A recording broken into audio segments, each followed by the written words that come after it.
সুপ্রিয় দর্শক মণ্ডলী, আমরা ড্যাফোডিল ইন্টারন্যাশনাল ইউনিভার্সিটি থেকে ড্যাফোডিল HRDI ইনস্টিটিউটের স্কিলফুল ইভিনিংয়ে আপনাদেরকে স্বাগতম জানাচ্ছি।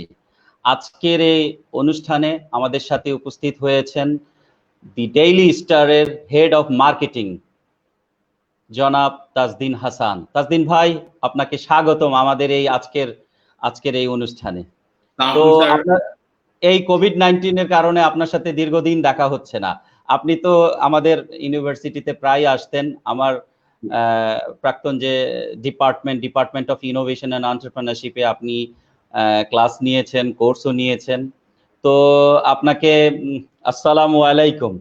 জি জি, আসসালামু আলাইকুম স্যার। সুপ্রিয় দর্শক মণ্ডলী, আপনারা দেশ বা দেশের বাইরে যেখান থেকেই এই অনুষ্ঠানটা দেখছেন, আপনাদের উদ্দেশ্যে বলছি এই প্রোগ্রামের টপিক হচ্ছে building career in the age of কোভিড-19 অ্যান্ড বিয়ন্ড। এই সময়ে কোভিড-19 এবং আমরা অনেকেই বলছি যে নিউ নর্মাল, এই সময়ে আমাদের যে ছাত্রছাত্রীরা অথবা যারা কেরিয়ারের একদম শুরু করেছেন অথবা 2-1 বছর ধরে কেরিয়ার নিয়ে ভাবছেন, তাদের উদ্দেশ্যেই আমাদের এই অনুষ্ঠান। তো প্রতিবারের মতোই আমরা একজন কর্পোরেট থেকে একজন এক্সপার্ট নিয়ে আসি। তো আজকে আমাদের সামনে তাজদিন ভাই, উনি head of marketing.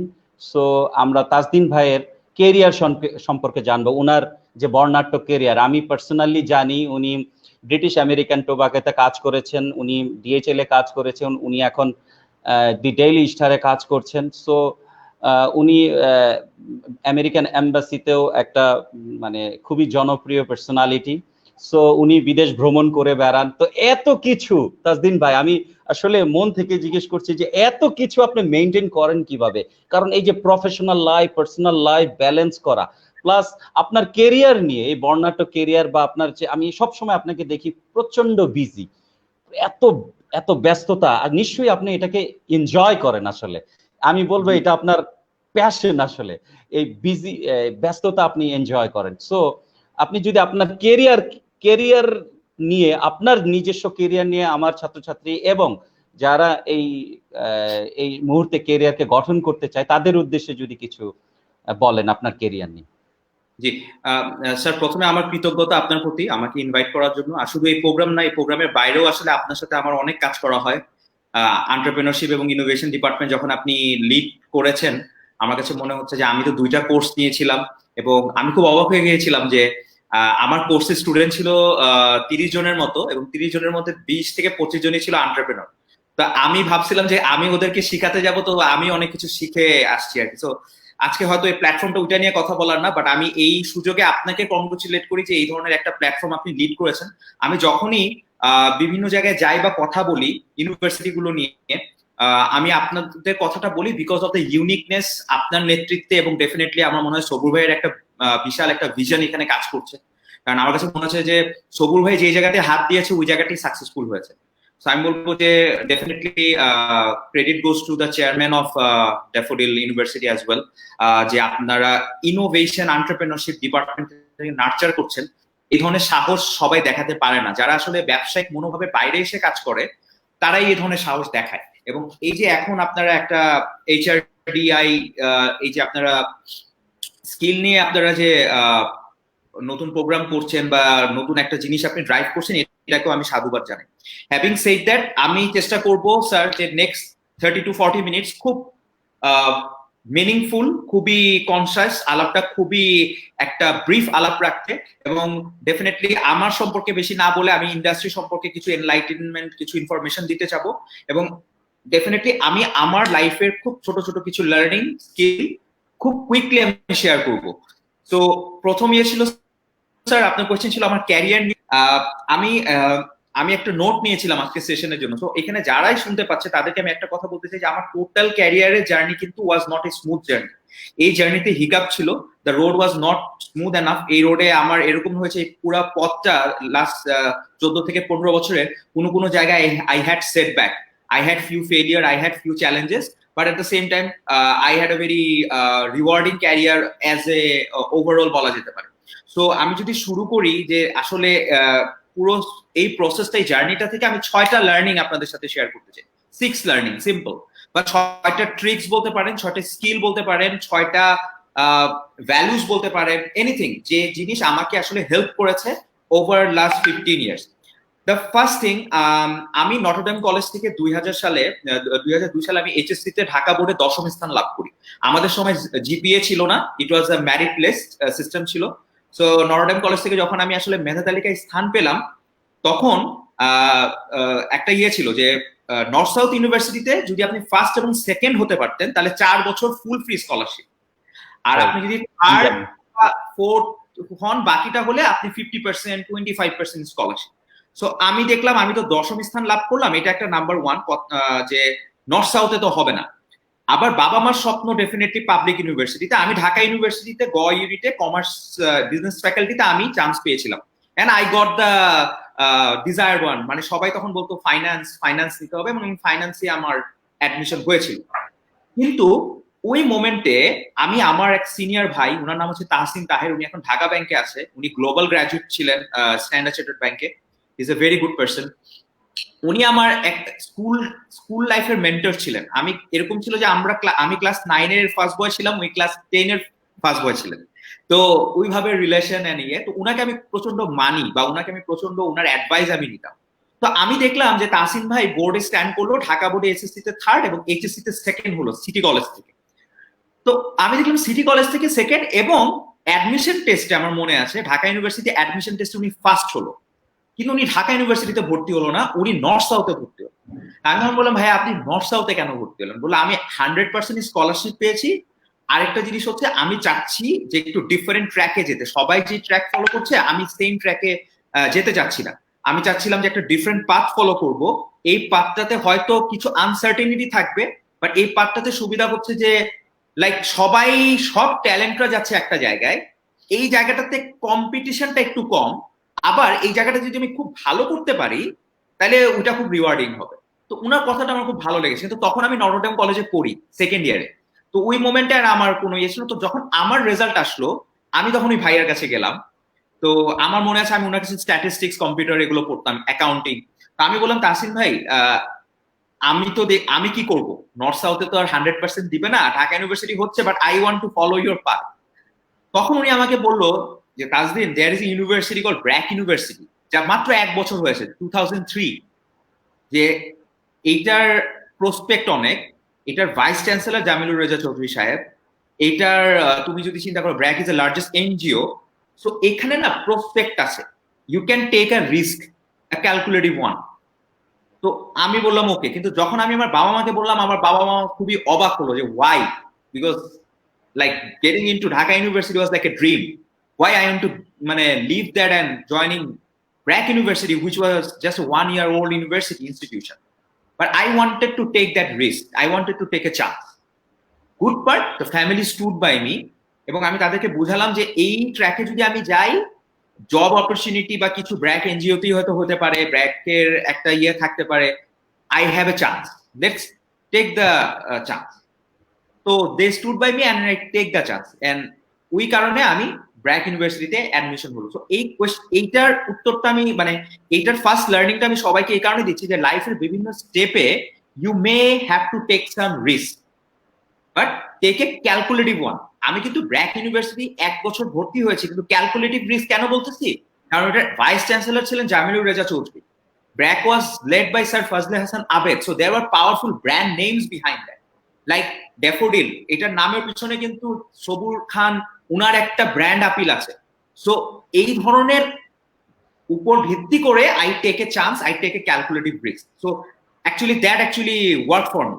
Now coming back to my second learning, BRAC university 4 বছর চলে গেল। লাস্ট সেমিস্টার ব্র্যাক ইউনিভার্সিটির আমার একটা কোর্স ছিল, এই কোর্সটার নাম ছিল সেলসম্যানশিপ, মার্কেটিং এর মেজর কোর্স। এই কোর্সটা নিয়েছিলেন শাবাব হোসেন নামে একজন, উনি ব্রিটিশ আমেরিকান টোব্যাকোতে ওই সময় চ্যানেল লিড করতেন। চ্যানেল মিনস হচ্ছে রিটেলের বাইরে যে হোটেল, রেস্টুরেন্ট, সুপার শপ, এগুলোকে বলে চ্যানেল। তো চ্যানেলগুলো লিড করতেন উনি। তো উনি আমাদের সেলসম্যানশিপ কোর্স নিতেন, সকাল 8টায় কোর্স ছিল, উনি 8টা থেকে 9:30 ক্লাস নিয়ে উনি অফিসে চলে যেতেন। তো স্যার হচ্ছে কোর্সে অল দ্য টাইম হচ্ছে ব্রিটিশ আমেরিকান টোব্যাকোর তার লাইফস্টাইলের কথা বলতেন, যে উনি কিভাবে ক্যারিয়ার শুরু করেছিলেন, ফুল টাইম গাড়ি, সোফার, হ্যাঁ, culture, they do all the মানে লাইন ম্যানেজাররা খুবই ফ্রেন্ডলি এন্ড এভরিথিং, গল্প করতেন প্রচুর। So I was actually fascinated by that stories. আমার মনে হয়েছিল যে বিইটি তো is a very good organisation, but মনের মধ্যে একটা ভয় কাজ করছিল যে এই অর্গানাইজেশনের 90% হচ্ছে আইবিএ থেকে, 5% খুলনা চিটাগং ইউনিভার্সিটি, চিটাগং না খুলনা ইউনিভার্সিটি ছিল, এবং রেস্ট 5% হচ্ছে নর্থ সাউথ আইইউবি, যেগুলো তখনকার অলরেডি ব্যাচ বের হয়ে গেছে। ওই সময় তাসদিন ভাই পুরা ব্যাচ, যেমন আমি জানি যে আইবি এর first batch, second batch, batch wise British American tobacco কিন্তু নিয়ে নিত মানে রিক্রুটমেন্টের সময়। জি, ওই সময় আপনি বলতে পারেন যে তখন শেজাদ মুনিম ভাই, এখন যে ব্রিটিশ আমেরিকান টোবাকোর এমডি, উনি তখন জাস্ট 1 বছরের মধ্যে ফার্স্ট ব্যাচ মার্কেটিং ডিরেক্টর হয়ে ব্যাক করলেন। তাহলে একটা জিনিস খেয়াল করেন, যখন আমি ব্র্যাক থেকে গ্রাজুয়েট করি তখন টপ পজিশন গুলোতে অলরেডি আইবিএ, ঢাকা ইউনিভার্সিটির কিন্তু লোকজনরা বসে আছে। হ্যাঁ, তো এটা কিন্তু as a private university graduate, আমার ইউনিভার্সিটি কিন্তু কোনো অ্যালামনি কোথাও কিন্তু ইনফ্লুয়েন্সিয়াল পজিশনে বসেনি। তো এটা কিন্তু একটা বিশাল চ্যালেঞ্জ যে ওই সময় আমাকে আসলে চাকরি কিন্তু আসলে মামা চাচা দেওয়া হয় না, চাকরিটা কিন্তু হচ্ছে আপনি যদি কোয়ালিফাইড হন তাহলে মানুষ আপনাকে প্রেফারেন্স নিতে পারে যে ওকে, ও আমার ইউনিভার্সিটির, ওকে একটু প্রেফারেন্স দিলাম আমি, এটা হতে পারে। কিন্তু অযোগ্য মানুষকে তো আর কেউ চাকরি দিবে না। তো ওই জায়গাতে কিন্তু একটা কম্পিটিটিভ এজ হচ্ছে অন্য ইউনিভার্সিটি ছিল। তো আমি তখন স্যার আমাকে বললো যে আমি কোর্সে আবার এ পেলাম, বাট আমি স্যারের সাথে সম্পর্ক রাখতাম। ক্লাসের পর আমি স্যারকে ফোন দিয়ে বলতাম যে স্যার আপনার কোনো ইমপ্রুভমেন্ট, আমার কোনো ইমপ্রুভমেন্ট এরিয়া আছে কিনা, বা আমি ফিউচারে কোথায় যেতে পারি, কারণ তখন ইন্টার্নশিপ লাগবে এন্ড এভরিথিং। তো উনি বললো যে আমরা টেরিটরি অফিসার রিক্রুট করছি, তুমি টেরিটরি অফিসারের জন্য অ্যাপ্লাই করো। আমি বললাম স্যার মানে it would be like dream comes true. আমি তার সিভি পাঠালাম এবং স্যারের সাথে আমি 1.5 থেকে 2 মাস আমার যোগাযোগ রেখেছিলাম, unless I get the call for interview. তো রেস্ট তো আমি ফোন কল পেলাম, অ্যাসেসমেন্ট হলো, আমি জয়েন করলাম। বাট এখানে আমি যে সেকেন্ড পয়েন্টটা আমি সবাইকে বলতে চাই, আপনার লাইফে কোনো না কোনো পর্যায়ে, ইউনিভার্সিটি হোক বা চাকরি ক্ষেত্রে হোক, কোনো না কোনো মানুষ আপনার লাইফে ব্লেসিংস হিসাবে আসবে। Try to connect with that person. 100টা মানুষের সাথে পরিচয় না হয়ে আপনি যদি 5টা প্রপার মানুষের সাথে পরিচিত হতে পারেন, ইট উইল হেল্প আ লট। আমার ইউনিভার্সিটিতে 60 লেকচারার ছিলেন, কারণ আমি 40 লেকচারার, আমি 40টা কোর্স করেছি। But that one lecturer actually help me to get the job. So maybe উনার মধ্যেও ওই জিনিসটা ছিল, মানুষকে ওই স্পেসটা দেওয়ার, আমিও ওই স্পেসটা নিয়েছিলাম। That's why it happen. So sometimes you don't need to be connected with everyone. Connect with the right people at the right time. That is needed. So that's the second point, networking with the right person. Third, আমি বিইটি তে join করলাম এবং বিইটি তে join করে 3 মাসের মধ্যে আমার কাছে মনে হলো এই চাকরি ছেড়ে দিব। কেন বলি, আমার পোস্টিং হলো খুলনাতে। সো খুলনাতে পোস্টিং টেরিটরি অফিসার। শেজাদ ভাইও কিন্তু বিইটির যে এমডি, উনিও ক্যারিয়ার শুরু করেছিলেন অ্যাজ এ টেরিটরি অফিসার। উনার পোস্টিং ছিল সিলেটে। তো বিএটিতে যেই ক্যারিয়ার শুরু করে তাকে রুট লেভেল থেকে, গ্রাসরুট থেকে ক্যারিয়ার শুরু করতে হয়। Doesn't matter whether he becomes the marketing director or MD. তো আমার পোস্টিং হলো খুলনাতে, এবং খুলনাতে যখন আমি গেলাম, জাস্ট ইউ থিঙ্ক ইউনিভার্সিটি থেকে গ্রাজুয়েট করে একটা ছেলে ব্যাকপ্যাক নিয়ে সবকিছু নিয়ে খুলনায় চলে গেল। নতুন মানুষ, নতুন অফিস, নতুন কালচার, সন্ধ্যাবেলা বাসায় একা। ইটস লাইক আমার কাছে মনে হচ্ছিল আমি এগুলো নিতে পারবো না। তো আমি আমার বাবাকে বললাম আমি নিতে পারতেছি না। তো আমার বাবা বললো তুমি একটু ধৈর্য ধরে দেখো। তারপরও হি ওয়াজ সো কাইন্ড, আমাকে বললো তারপর তোমার যদি খারাপ লাগে চলে আসো, সমস্যা কি, তোমার কি চাকরির অভাব হবে, ঢাকায় এসে কোনো একটা ব্যাংকে জয়েন করবো। আমি বলছি আচ্ছা ঠিক আছে। বাট ফাইনালি বিএটিতে আমি 6 বছর 4 মাস চাকরি করেছি। I got a promotion, I got the best territory officer 2007 সালে, যে বছর জয়েন করি তার পরের বছর।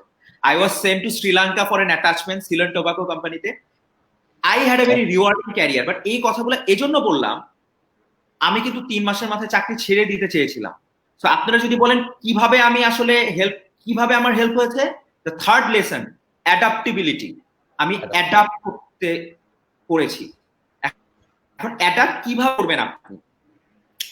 আমি সন্ধ্যার পরে রাত্রেবেলা আমার মনে আছে আমি বাসায় গিয়ে ওই দেখা গেছে আমি আমার ফ্রেন্ডের সাথে 1 থেকে 1.5 ঘন্টা কথা বলেছি। আমি পুরনো মুভি দেখছি, সত্যজিৎ রায়ের বই পড়েছি, আমার মাইন্ডটাকে জাস্ট ডাইভার্ট করার জন্য, ডাইলুট করার জন্য, যে অফিসের বাইরে অন্য কিছু নিয়ে ব্যস্ত থাকার জন্য। So I try to balance. গান শুনেছি, মুভি দেখেছি। সো অ্যাডাপ্ট হচ্ছে কি, আমি যদি আরো বকডাউন হয়ে যেতাম, বা আমি যদি অফিসের চিন্তাটাই মাথায় নিয়ে বাসায় ফিরতাম এবং তারপর যদি অফিস নিয়ে ভাবতাম যে না আমার ভালো লাগে না, সকালে উঠে আবার সেই, it would result into nothing, নেগেটিভই হতো। আমি রাদার ওই জিনিসগুলোতে কনসেন্ট্রেট করেছি যেটা আমার ভালো লাগে, ফ্রেন্ডের সাথে কথা বলা, আপনার গান শোনা, গল্পের বই পড়া, আমি খুব বই পড়তে পছন্দ করি, মুভি দেখা। সো এই কাজগুলো আমি কন্টিনিউ করেছি। সো ওভার দ্য টাইম যেটা হয়েছে, আমার কলিগদের সাথে ফ্রেন্ডশিপ হয়ে গেছে, then we become a family. So please adapt. Then fourth আচ্ছা, আমি একটা কথা বলেছিলাম যে আমার ক্যারিয়ারে কিন্তু চ্যালেঞ্জ ছিল, আমার ক্যারিয়ারে কিন্তু মিস্টেক ছিল, আমি মিস্টেক গুলো নিয়ে একটু কথা বলি। বিএটিতে আমার মনে আছে 2009 সালে আমি যখন মার্কেটিং এ ভালো করলাম, বেস্ট টিও হলাম, ওই সময় আমাদের ঢাকা ইউনিভার্সিটির একসময় বলতো না সেশন জট, ওরকম বিএটিতে একটা সেশন জট লেগে গেছে। কি লেগে গেছে যে অনেক টেরিটরি অফিসার অনেক বছর হয়ে গেছে, প্রমোশন পাচ্ছে না, 5 বছর হয়ে যাচ্ছে, প্রমোশন হচ্ছে না। কেন প্রমোশন হচ্ছে না? কারণ মার্কেটে কেউ, প্রমোশন কিসের ভিত্তিতে হয়? কেউ হয় চাকরি ছাড়বে, অথবা বিএটিতে কেউ পরের স্টেপে যাবে, অথবা কেউ ঢাকার বাইরে হয়তো, দেশের বাইরে হয়তো পোস্টিং পাবে, তাহলে রোল খালি হবে, তাহলে একে একে মানুষ উপরে উঠবে। তো ওই সময়টা খুব খারাপ টাইম যাচ্ছে, প্রমোশন হচ্ছে না।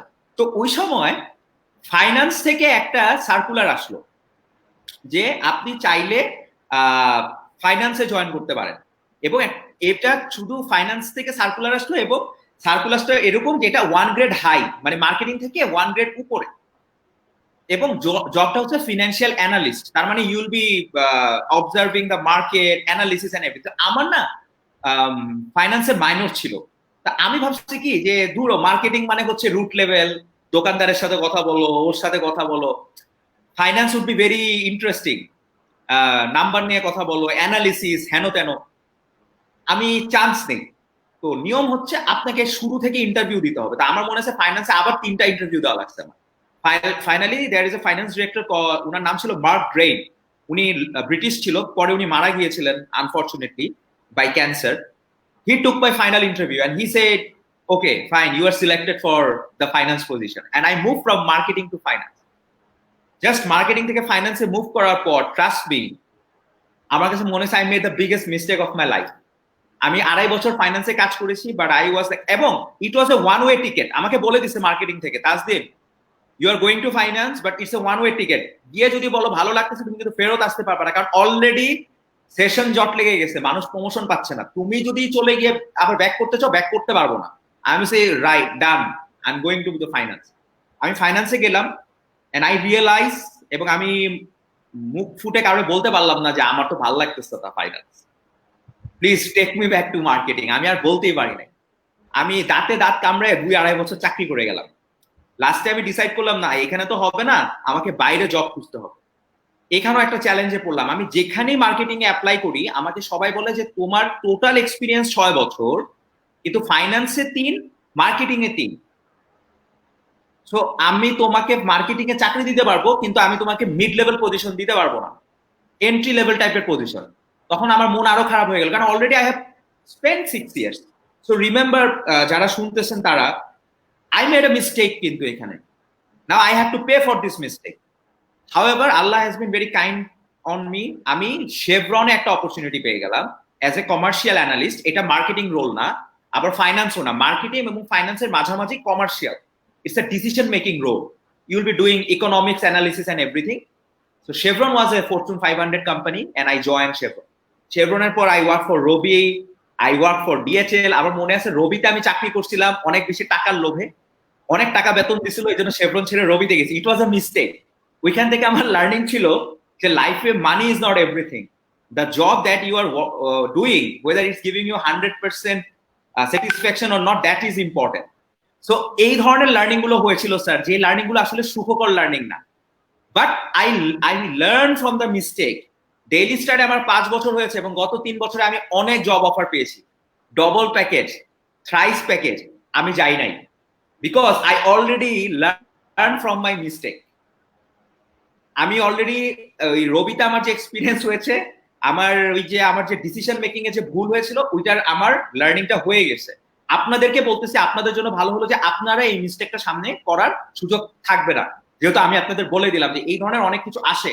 অনেক সময় বলবে 30,000 টাকার বেতনের চাকরিতে আপনি যে ফ্রিডম পাচ্ছেন বা এম্পাওয়ারমেন্ট বা কালচার পাচ্ছেন, নট নেসেসারি 60,000 টাকার বেতনের চাকরিতে আপনি সেটা পাবেন। দিন শেষে we want to sleep with piece, দিন শেষে we want to wake up in the morning with a mind that I want to go to office. যদি সকালবেলা উঠে মনে অফিস যেতে ভালো লাগে না, তাহলে এই ধরনের চাকরি করার কোনো মানে নেই। So my fourth learning that I want to share with you is learn from the mistake. যদি মিস্টেক হয়ে থাকে, take the learning out of it. আমি লার্নিংটা নিয়েছি বলেই আমি এখনো ডেইলি স্টারে ফর লাস্ট 5 ইয়ার্স আছে। এবং খুব মজার বিষয় দেখেন, বিএটিতে আমি চাকরি করেছি 6 বছর 4 মাস, শেভরনে 10 মাস, রবিতে 3 মাস, ডিএচএল এ 11 মাস, ডেইলি স্টারে 5 বছর 6 মাস। So after British American Tobacco, Daily Star second highest in my 15-year career. So I learned from the mistake. That's why I am stable here. Okay. 5 number, আমার কাছে যেটা মনে হয়েছে যে এটা খুব ইম্পর্টেন্ট, আমি অলরেডি বলেছি, তারপর আবার রিইনফোর্স করি। ডেইলি স্টারে চাকরি করার কারণে আমার অনেক মানুষের সাথে মেশার সুযোগ হয়েছে, বাট আমি ওভার দ্য টাইম একটা সার্টেন গ্রুপ অফ পিপলের খুব কাছে গিয়েছি। আমি আমার চেয়ারপারসন রোকেয়া আফজাল রহমানের সাথে খুব কনসাল্ট করি অনেক কিছু নিয়ে। আমি আইমানের সাথে কনসাল্ট করি, ও আমার জুনিয়র, তারপরে আমি ওর সাথে কনসাল্ট করি, ওর সাজেশন নেই। শিবলি স্যারের সাথে আমার একটা ভালো কানেকশন আছে। আমার বড় ভাইয়া স্যার একজন নর্থ সাউথে ছিলেন, আইজ্যাক করতাম, শামনুন ভাই, ওনার কাছ থেকে আমি সাজেশন নেই। সো আমি অনেক মানুষের সাথে মিশেছি, অগণিত, এবং মিশতেছি, বাট আমি 5 থেকে 7 জন মানুষের সাথে আমি খুব ক্লোজ কানেকশন রাখি। এটাকে আমি বলি মেনটেনিং রাইট কানেকশন। যাদের সাথে শুধু আপনি বিজনেস আলাপ করবেন তা না, যাদের সাথে আপনি লাইফ নিয়ে কথা বলবেন, মন খারাপ হলে কথা বলবেন, যাদের সাথে আপনি you can share the struggles of working in maybe in media, the struggles, the challenges that you face in everyday. ওই মানুষগুলোকে আপনি কখনো তার সাথে কোনো কিছু পাওয়ার জন্য তার সাথে সম্পর্ক রাখবেন না, কোনো ব্যবসায়িক সম্পর্ক না। সিম্পল 1 ঘন্টা কফি আড্ডা, আপনি অনেক পার্সপেক্টিভ পাবেন। আপনি যদি বকডাউন হয়ে যান, আপনি এনার্জাইজড হয়ে যাবেন। So maintain that connections in corporate, or maintain this connection যখন আপনি ইউনিভার্সিটিতে আছেন, আপনার বড় ভাই হতে পারে, 2-3 জনের সাথে, কোনো 1-2 জন স্যারের সাথে, যার সাথে আপনি শেয়ার করতে পারবেন। সো এই কানেকশনটা আপনারা মেনটেন করবেন। That's the 5th year. And finally, the last one, social media presence. আমার ডেইলি স্যার কয়েকটা কথা বলেছেন যে আমি এখন বিভিন্ন জায়গায় যাই, বিভিন্ন দেশে যাই, ইউএস এম্বাসি, হ্যাঁ আমি ইউএস স্টেট ডিপার্টমেন্ট এক্সচেঞ্জ প্রোগ্রামের অ্যালামনি হয়েছি, আমাকে 1 মাসের জন্য ইউএসএ তে নিয়ে গিয়েছে। আমি বিভিন্ন জায়গায় এখন স্পিচ দিচ্ছি because of my work and everything. কিন্তু কিভাবে, কিভাবে হলো এটা? আমার মতো তো হয়তো আরো অনেকেই কাজ করতেছে, রাইট?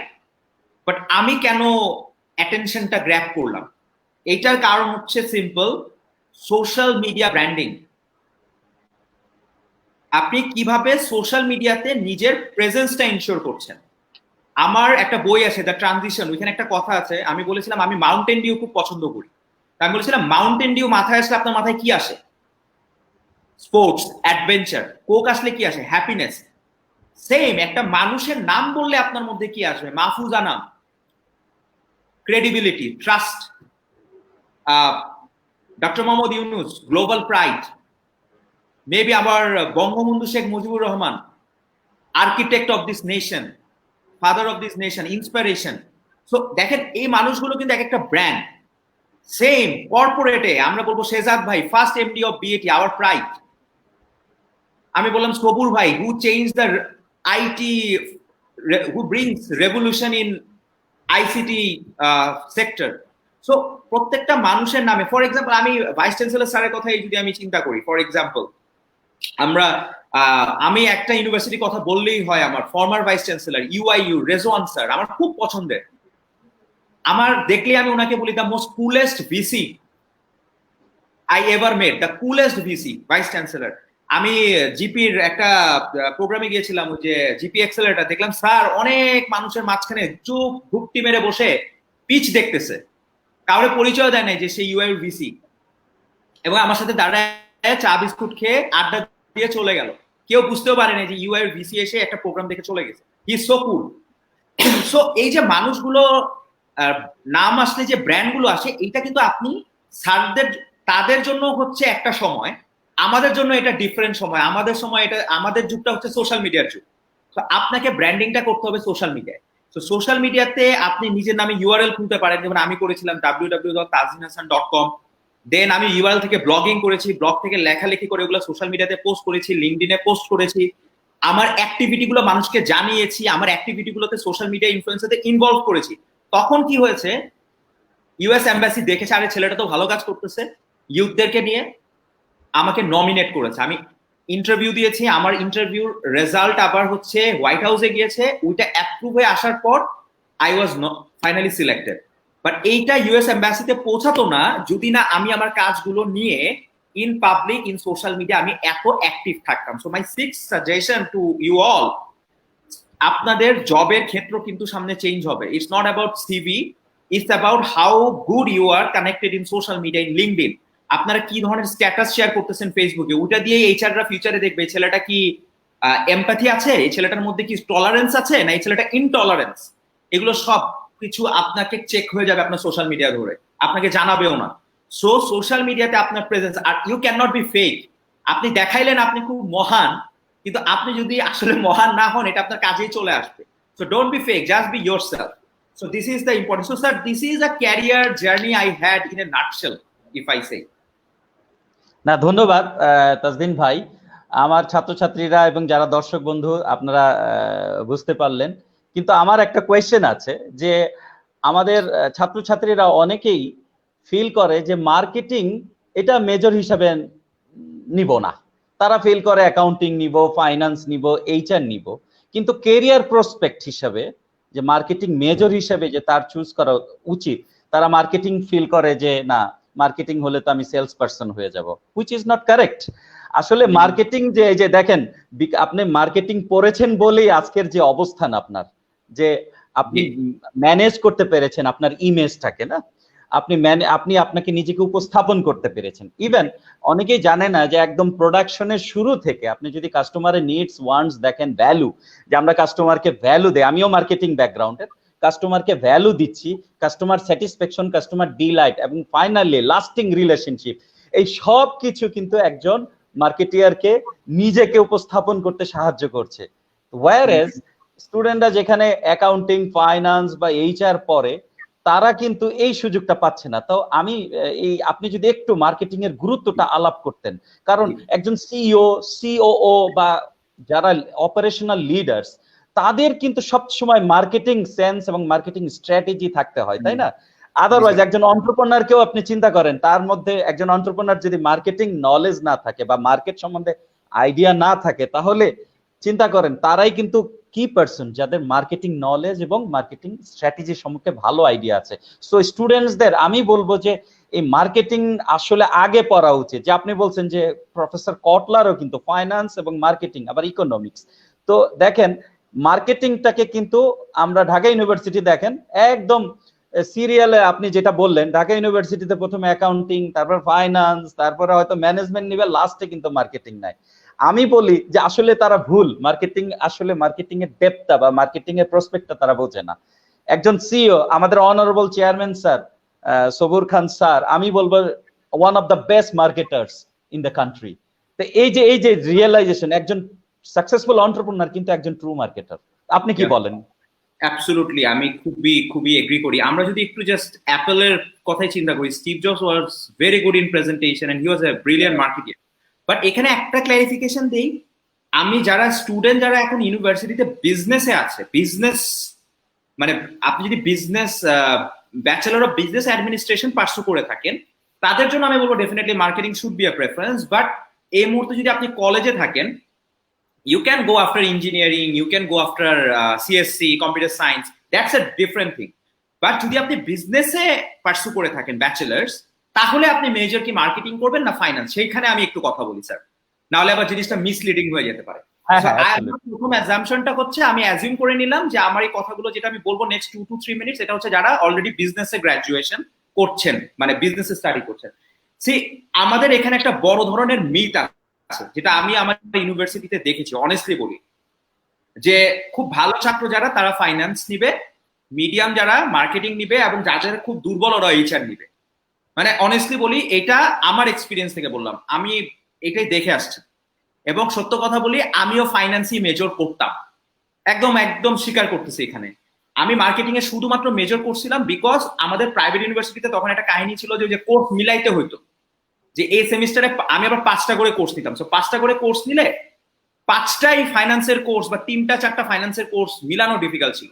তো আমার সময় এরকম ঝামেলা হয়েছিল যে যদি আমি ফাইন্যান্সে মার্কেটিং এ মেজর নিয়ে ফেলাই তাহলে আমি জুনের মধ্যে বের হয়ে যাবো, আর যদি ফাইন্যান্সে নেই তাহলে ডিসেম্বর হয়ে যাবে। তখন বললাম দূর আগে বেরোইতে হবে, মার্কেটিং নিয়ে নিছি। একদম সত্য কথা বললাম। কিন্তু যদি অপশন দেওয়া হতো আমিও ফাইন্যান্স দিতাম। এখন বলতে পারেন কেন? বিকজ আমাদেরকে ওই ধরনেরই একটা ইন্টেনশন দেওয়া হয়েছে যে ফাইন্যান্স হচ্ছে ভালো ছাত্রদের জন্য, মার্কেটিং হচ্ছে মিডিয়াম, এন্ড ইয়ে হচ্ছে এটা হচ্ছে একটা টোটালি ভ্রান্ত ধারণা। রাদার আপনি কোন জায়গাটাতে definitely you want to build your career, based on that you select আপনি কোন জায়গাতে যাবেন। নাও আপনি যদি আমাকে বলেন যে অপরচুনিটি কোথায় আছে, সিম্পল, ব্রিটিশ আমেরিকান টোব্যাকো এই কোম্পানিতে যদি লেটস সে এই কোম্পানিতে 800 মতো এমপ্লয়ি আছে, for example 800,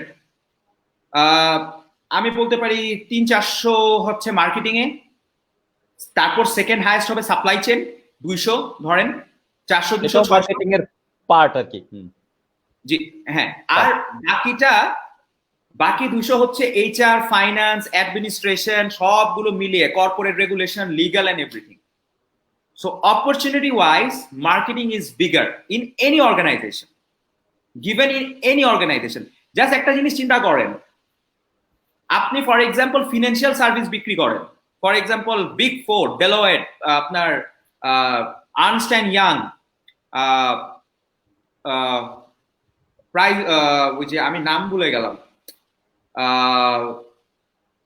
BCG, McKinsey, all the research company যারা অডিট করে, অডিট ফার্ম, ফিনান্সিয়াল কোম্পানি, ওদেরও কিন্তু মার্কেটিং করতে হয়। যে আপনি আপনি ফিনান্সিয়াল অ্যাডভাইজার নেবেন একজন মার্কেটে, এখন আপনি কি ফিনান্সিয়াল অ্যাডভাইজার XYZ নেবেন না ABC নেবেন? দেখেন যে ফিনান্সিয়াল অ্যাডভাইজার ও সারা জীবন পড়ছে ফাইন্যান্সে, কিন্তু ওরে কিন্তু বিক্রি করতে হচ্ছে, নিজেকে মার্কেটিং করতে হচ্ছে যে ফিনান্সিয়াল সার্ভিস আমার কাছ থেকে নেন। সো একটা লয়ার, আমরা আচ্ছা ইভেন ডাক্তার চিন্তা করেন স্যার, ডাক্তারের এটাও কিন্তু একটা মার্কেটিং। আরে ওই ডাক্তার তো ভালো, ডেফিনেটলি মার্কেটিং এর একটা বড় অপশন কিন্তু হচ্ছে প্রোডাক্ট। আপনার প্রোডাক্ট ভালো হইতে হবে, ডাক্তারের সার্ভিস 100% হইতে হবে। তারপর হচ্ছে কি ডাক্তারটা সুন্দর করে কথা বলে, কথা শুনে, 5 মিনিট বেশি সময় দেয়। আমার ডাক্তারের যে ফি ছিল ওইটা সেকেন্ড টাইম গেলে ওনার কাছে ডিসকাউন্ট পাওয়া যায়। তো see it's every profession is like a packaging, how you package the whole thing. So opportunity wise আমি বিএটির এক্সাম্পল দিলাম যেহেতু আমি এখানে কাজ করেছি। আপনি ইনফ্যাক্ট রবি চিন্তা করেন, ইনফ্যাক্ট আমি যদি ডিএচএল ও চিন্তা করি, ডিএচএল এর 2টা ডিপার্টমেন্ট, মার্কেটিং এর পরে সেকেন্ড হাইয়েস্ট ডিপার্টমেন্ট হচ্ছে customer service, phone call receive করতে হয় তাদের। So communication marketing A scope is wider, প্রচন্ড রকমের ওয়াইডার। আচ্ছা একটা কথা আসে স্যার যে আমি ইন্ট্রোভার্ট, আমি কি মার্কেটিং এ যাব? আমার তো মানুষের সাথে মিশতে ভালো লাগে না। নট নেসেসারি যে আপনাকে মানুষের সাথে মিশতেই হবে মার্কেটিং এ। কিভাবে বলি, মার্কেটিং এর আবার 6-7টা সাবসেট আছে। There is a sales marketing. আমার ডেইলি স্টার টিমেই there is a sales team, যারা হচ্ছে ক্লায়েন্টের কাছে, ব্র্যান্ডের কাছে, স্পন্সরের কাছে, অ্যাডভার্টাইজারের কাছে যায়, রাইট? ক্লায়েন্ট ম্যানেজ করে, তার সাথে যে টাইম স্পেন্ড করে, কফি খায়, আড্ডা দেয়। He has to be extrovert, number 1। Number 2, আমার এখানে মার্কেটিং, সেলস মার্কেটিং বাদে ব্র্যান্ড মার্কেটিং আছে, যারা কখনোই ক্লায়েন্টের কাছে যায় না। ওরা কি করে জানেন? ওরা কনজিউমার স্টাডি করে, মার্কেট স্টাডি করে, ওরা প্রোডাক্ট ডিজাইন করে, সলিউশন ডিজাইন করে, ক্যাম্পেইন ডিজাইন করে সেলস টিমকে দিয়ে দেয়। সেলস টিম ওইটা নিয়ে মার্কেটে চলে যায়। সো আপনি ইন্ট্রোভার্ট হলে সমস্যা নেই, আপনি ব্র্যান্ড মার্কেটিং এ ক্যারিয়ার করতে পারেন। আমার আরেকটা টিম আছে যারা হচ্ছে অ্যানালিটিক্স এর কাজ করে। ওর কাজ হচ্ছে শুধু রিসার্চ, মার্কেট ডাটা অ্যানালিটিক্স করে বলে দেওয়া যে আমার নতুন কোন ফিচার অনলাইনে ওয়েবসাইটে আনতে হবে, আমার কোন ফিচার ফেসবুকে অ্যাড করতে হবে। ওর হচ্ছে analytics. So you got a research team. So আপনার এক্সট্রোভার্ট হওয়ার দরকার নেই, আপনি আপনার মতো করে রিসার্চ করে আপনি দিয়ে দেন। বাট দেখেন আপনি ফাইন্যান্স আপনার ভালো লাগে না, আপনি হচ্ছে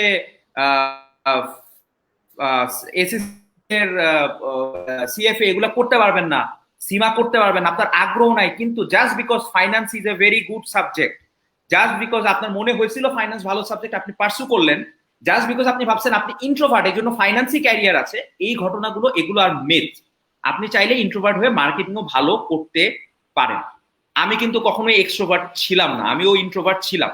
বাট অ্যাডাপ্টিবিলিটির সাথে সাথে আপনার নেচার বিহেভিয়ার, মানুষ কিন্তু চেঞ্জ হয়, পসিবল। অ্যাডাপ্ট করতে করতে মানুষ চেঞ্জ হয়। আমি কখনো ভাবি নাই যে আমি তো কখনো স্যার ভাবি নাই যে দেশের মধ্যেই আমি স্পিচ দিব কোনো একটা অডিটোরিয়ামে, সত্য কথা। এখন আমি ইন্টারন্যাশনালি যে স্পিচ দিই, আমি কখনো দেশের মধ্যে স্পিচ দিতে পারবো আমি ভাবি না, আমার মধ্যে কনফিডেন্স ছিল না।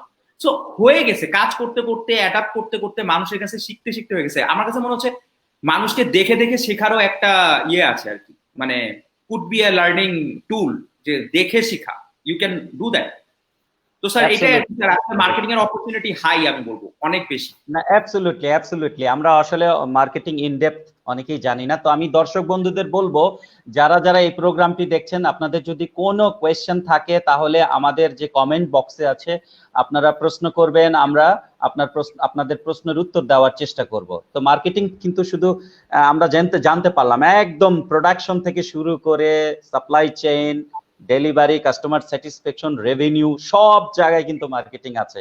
সো মার্কেটিং কে স্টুডেন্টসরা প্লিজ মানে একদম ইজি সাবজেক্ট ভাবার কোনো কারণ নাই। এটা স্ট্র্যাটেজি লেভেলেও প্রচুর ইমপ্লিমেন্ট করছেন। বিশেষ করে আমি তাজদিন ভাইকে দেখেছি যে উনি কিভাবে বিভিন্ন বিভিন্ন ক্যাম্পেইন প্ল্যান করেন এবং ইমপ্লিমেন্ট করেন। আচ্ছা, সেই কথা আমরা পরে যাচ্ছি।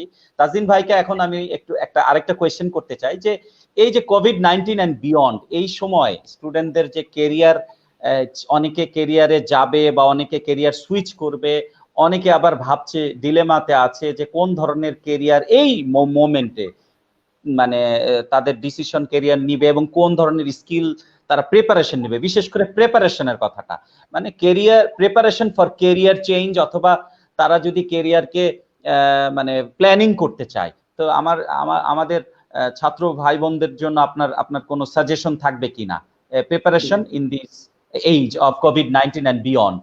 অনেকে বলছে নিউ নরমাল, কিন্তু আপনার কি অভিমত?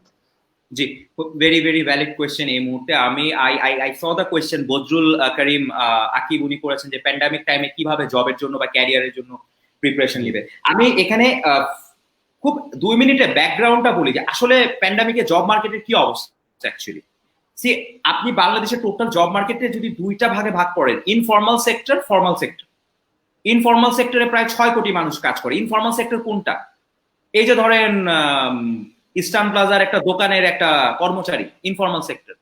আমার গলির দোকানদার, পান দোকানদার যে পান বেচে, ঠিক আছে, গাড়ির ওয়ার্কশপে যে ছেলেটা কাজ করে, এরকম বাংলাদেশে 6 কোটি মানুষ আছে প্রায় যারা ইনফর্মাল সেক্টরে চাকরি করে। এটা হচ্ছে ইনফর্মাল সেক্টর। প্যান্ডামিক টাইমে এই ইনফর্মাল সেক্টর হবে সবচেয়ে বেশি ইম্প্যাক্টেড, আপনারা না। কিন্তু প্রাইমারিলি কেন? এই মানুষগুলো কিন্তু কোনো লেবার লর আন্ডারে না, যে ওর চাকরি চলে গেলে ও লেবার লর আন্ডারে ও চাকরি এখন যেতে পারবে না, বা they are protected by labour law or something. এই মানুষগুলোর কোনো ফর্মাল ব্যাকআপ অর্গানাইজেশন নাই, ঠিক আছে?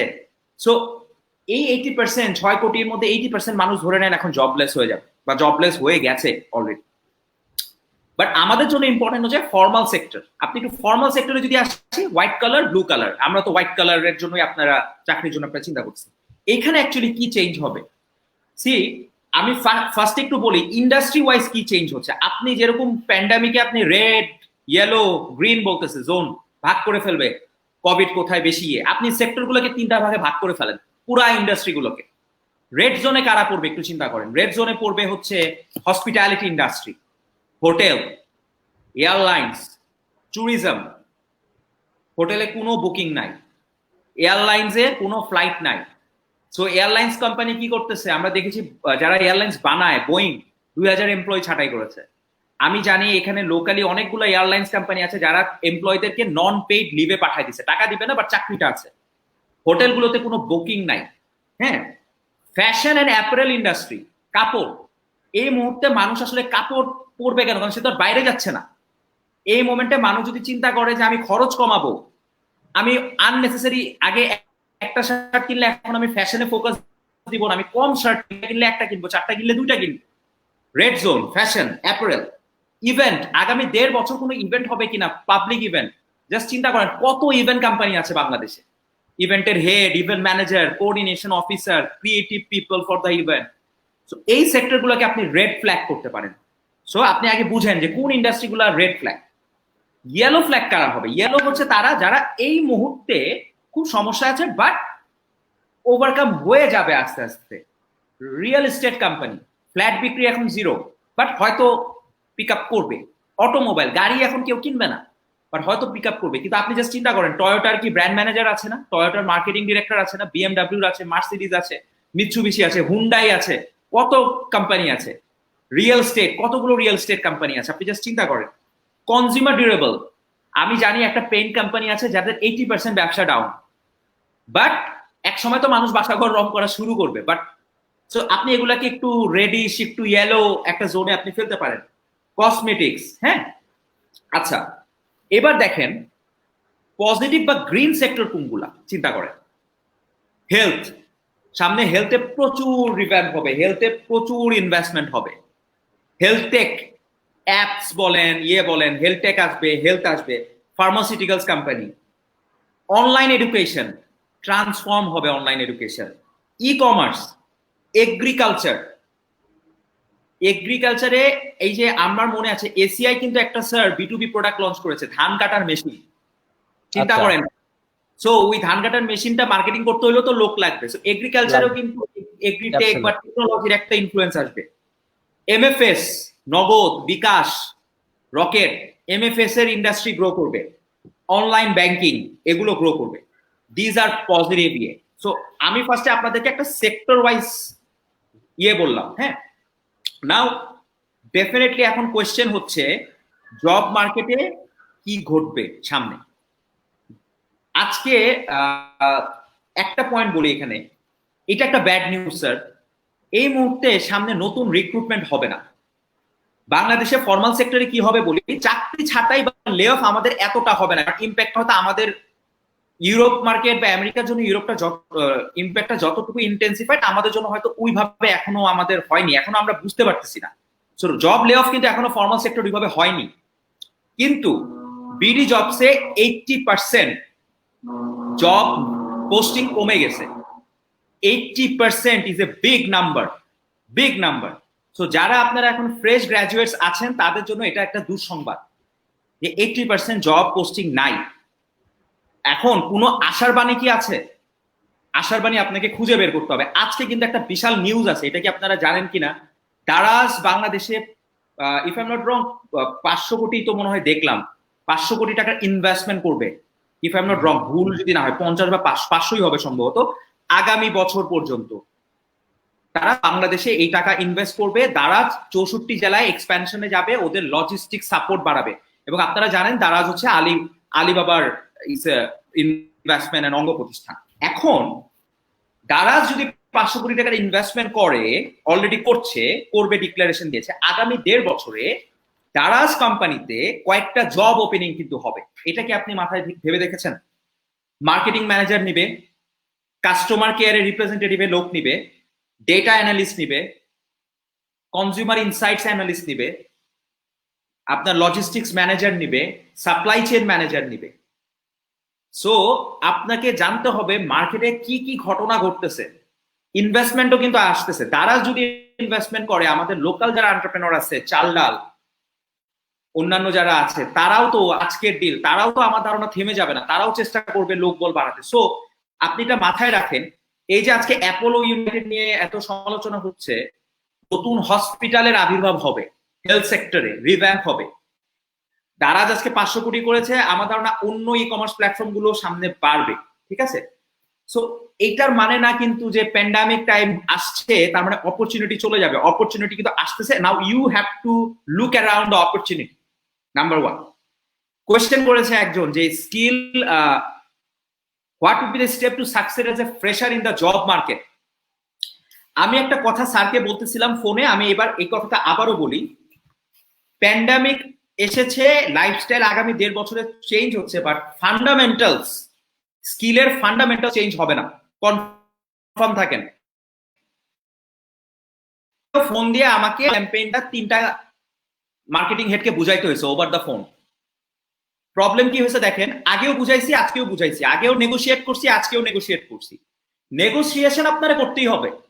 নেগোসিয়েশন আগে সামনাসামনি যেয়ে পাওয়ার পয়েন্ট স্লাইড করছি, এখন ওভার দ্য ফোনে জুমের মধ্যে প্রেজেন্টেশন দেখায় ওভার দ্য ফোনে করতেছি। স্ট্রেস লেভেল বেড়ে গেছে, কমিউনিকেশন বুঝাইতে বেগ পাইতে হচ্ছে।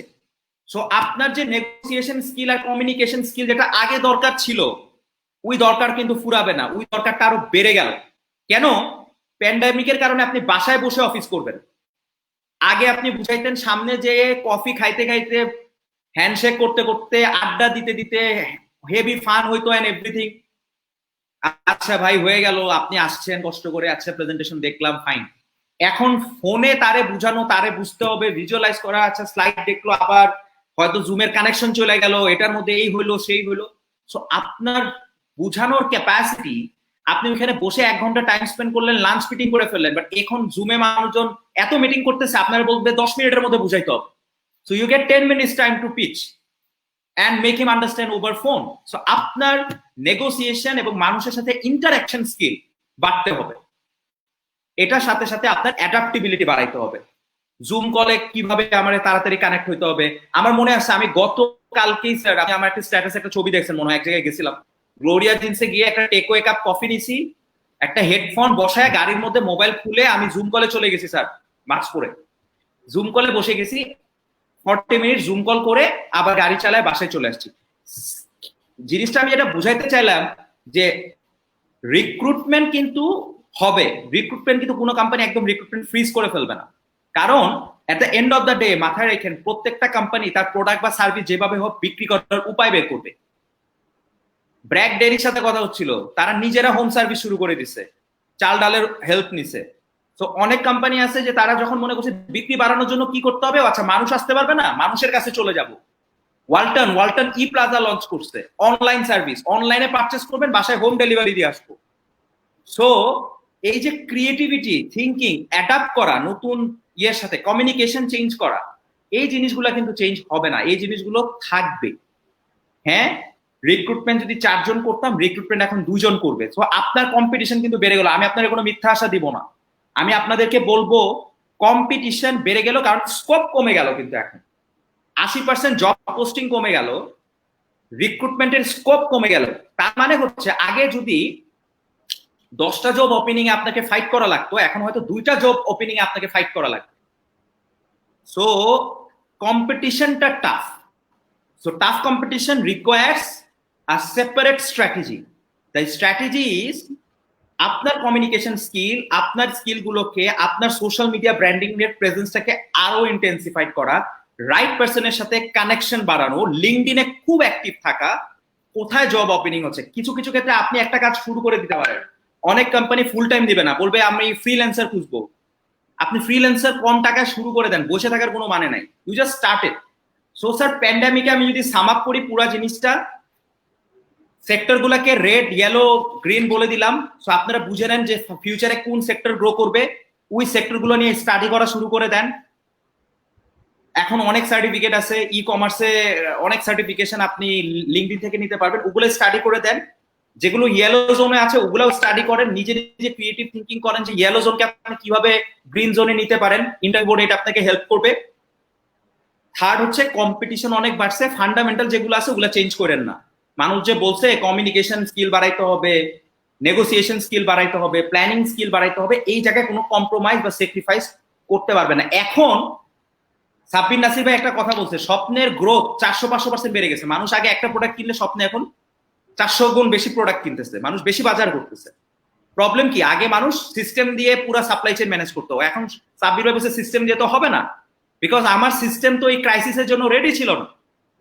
তখন human brain, creativity, operation management, crisis management, daily problem handling, এগুলোর মাধ্যমে আপনাকে প্রবলেম সলভ করতে হবে। আপনার ওই অ্যাবিলিটি থাকতে হবে how to manage A crisis. আমার একটা প্রজেক্ট আছে, মিশন সেভ বাংলাদেশ। অবাক হয়ে শুনবেন, মিশন সেভ বাংলাদেশে অনেক ঢাকা ইউনিভার্সিটির, বিউবিটি, অনেক ইউনিভার্সিটির গ্রাজুয়েটরা কাজ করতেছে। তারা প্রোডাক্ট ডেলিভারি করছে, সাপ্লায়ার কয়টার সময় সকালবেলা বেরোবে, গোডাউন থেকে প্রোডাক্ট নিয়ে কোন কোন বাসায়, কোন কোন এলাকায় যে প্রোডাক্ট দিবে, এটা ম্যানেজ করছে কম বেতনে। কিন্তু সে এই টাইমেও ক্রাইসিস ম্যানেজমেন্ট শিখে গেছে, ফিউচারের জন্য এটা তার ইনভেস্টমেন্ট। তো প্যান্ডামিক টাইমে যদি সম্ভব হয়, বিভিন্ন এসো, এখন বিদ্যানন্দ আছে, আমরা মিশন সেভ বাংলাদেশ করতেছি, এসো সবাই, বিভিন্ন ধরনের প্ল্যাটফর্ম আছে, আপনি চাইলে প্ল্যাটফর্মগুলোর সাথে অ্যাসোসিয়েট হতে পারেন আপনার কানেকশন দিয়ে, with the right connection. Absolutely, absolutely. Tajdin ভাই আমাদেরকে অনেক সুন্দরভাবে বুঝিয়েছেন যে আসলে soft skill, communication skill, negotiation skill, planning, এইগুলোর বিকল্প নাই। যে বেসিক ফান্ডামেন্টাল স্কিল সেগুলো থাকবেই, সাথে ক্রিয়েটিভিটি যোগ করতে হবে। ক্রাইসিস ম্যানেজমেন্টে কিভাবে ক্রিয়েটিভিটি কাজে লাগানো যায়। তো আপনি জেনে খুশি হবেন যে আমাদের ড্যাফোডিল ইন্টারন্যাশনাল ইউনিভার্সিটি থেকে যে HRDI যে প্রতিষ্ঠান, এটা ইউজিসি অনুমোদিত হিউম্যান রিসোর্স ডেভেলপমেন্ট ইনস্টিটিউট। এই ইনস্টিটিউট থেকে আমরা বিভিন্ন কোর্স করাই, যেমন ডিজিটাল মার্কেটিং, আমরা যে ডেটা সায়েন্স বা সামনে কিন্তু আপনিও এগ্রি করবেন যে ডেটা কিভাবে ডিসিশন মেকিং এ কাজে লাগে, এই জিনিসগুলো স্টুডেন্টদের জানতে হবে। আমরা ওই কোর্স চালু করছি, আমরা আইএলস চালু করছি, কারণ আমাদের অধিকাংশ ছাত্রছাত্রীদেরকে ইংরেজির যে ভিত ফাউন্ডেশন শক্ত করার জন্য আইএলস এবং ইংলিশ ফাউন্ডেশন কোর্স, এবং সাথে সাথে তাদের যে এই যে মানে সফট স্কিলস ডেভেলপ করার জন্য আমরা এমপ্লয়েবিলিটি 360 ডিগ্রি নামে একটা কোর্স চালু করেছি। সেখানে নেগোসিয়েশন স্কিল, কমিউনিকেশন স্কিল, তার যে প্রেজেন্টেশন স্কিল, এগুলো ডেভেলপ করার জন্য আমরা যথেষ্ট উদ্যোগী হই। এবং এট দ্য সেম টাইম আপনি আরো খুশি হবেন যে ড্যাফোডিলই বোধহয় একমাত্র ইউনিভার্সিটি যেখানে আর্ট অফ লিভিং নামে একটা কোর্স আছে। এই কোর্সে আমরা ভ্যালু বেসড টিচিং দেই, যে আমাদের এই জীবনটা কিন্তু ফিলোসফি নিয়ে চলতে হবে। যেমন আপনি দেখেন, অ্যাবসলিউটলি আপনার কথা চিন্তা করেন, আপনি যা কিছুই করতেছেন না কিনা, এই যে মিশন সেভ বাংলাদেশের কথা বললেন, এটা কিন্তু একটা পারপাস ড্রিভেন একটা ইনিশিয়েটিভ। পারপাস মানে আপনি জীবনে একটা মিনিং খুঁজতে চান, এর মাধ্যমে আপনি যা কিছুই করছেন। আপনি আপনার কথায় বলেছেন যে আমি কিন্তু এর চেয়ে দ্বিগুণ বেতন, 3 গুণ বেতনে অনেক কোম্পানিতে আপনি জয়েন করতে পারেন, কিন্তু তারপরেও কিন্তু আপনি আপনার প্রতিষ্ঠানে আছেন। এর মানে অবশ্যই এখান থেকে বোঝা যায় আপনার একটা প্যাশন কাজ করে, পারপাস কাজ করে, মানে আপনি যেটা করতে চান এই প্রতিষ্ঠানের মাধ্যমে করতে পারছেন। সেখানেই দেখেন মিশন সেভ বাংলাদেশের মাধ্যমে আপনি সারা বাংলাদেশের এই এলিট শ্রেণী থেকে শুরু করে একদম রুট লেভেল পর্যন্ত সব মানুষের মধ্যে যে অ্যাওয়ারনেস ছড়িয়ে দিয়েছেন, এবং সমস্ত কোম্পানি তাদের ব্র্যান্ডিং এর জন্য শুধু না, যে আত্মমানবতা সেবার জন্য এগিয়ে আসছে। এবং এট দ্য সেম টাইম আপনি এই মার্কেটিং পার্সোনালিটি বলেই আপনি এই জিনিসটা, মার্কেটিং প্রফেশনাল বলে এই জিনিসটা বুঝতে পেরেছেন। আমি বলবো যে আপনি এই মিশন সেভ বাংলাদেশটা কিভাবে এই ক্যাম্পেইনটা ডিজাইন করলেন, প্ল্যানটা বলেন, যেন আমার ছাত্রছাত্রী এবং যারা শুনছেন দর্শক ভাই বোনেরা, তারা যেন ভবিষ্যতে যদি এরকম কোনো ক্যাম্পেইন করে, তারা যেন প্ল্যানিং এবং ইমপ্লিমেন্টেশনটা করতে পারে। আপনি একটু আমাদেরকে এনলাইটেন করেন।